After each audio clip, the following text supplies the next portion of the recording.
অনেকে ভাবেন বা প্রশ্ন করেন যে আমার কত টাকার এসআইপি করা উচিত। আমি বলবো it totally depends on your need and your earning. যদি দেখা যায় আপনি একটা 1 কোটি অ্যামাউন্টে পৌঁছাতে চাইছেন এবং আপনার হাতে 15 বছর সময় আছে, তো 15 বছর ধরে যদি আপনাকে 1 কোটি অ্যামাউন্ট পেতে হয় এবং যদি ধরে নেওয়া যায় অঙ্কের খাতিরে 15% রিটার্ন পেলেন, তাহলে আপনার 15 বছর সময় লাগবে। একটা খুব সহজ রুল আছে মার্কেটে, 15 ইন্টু 15 ইন্টু 15, মানে 15,000 টাকা যদি কেউ 15 বছর ধরে মান্থলি হিসাবে জমাতে থাকে, তাহলে 15 বছর বাদে তার 1 কোটি অ্যামাউন্ট তৈরি হয়ে যায়।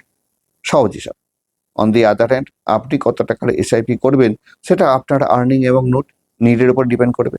আপনার আর্নিং যদি বেশি হয়, ডেফিনেটলি আপনার আর্নিং এর একটা মেজর পোর্শন আপনাকে ডিসিপ্লিনড ওয়েতে এসআইপির মাধ্যমে ইনভেস্টমেন্ট করতে হবে।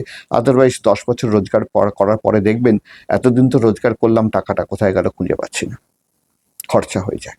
It's our habit.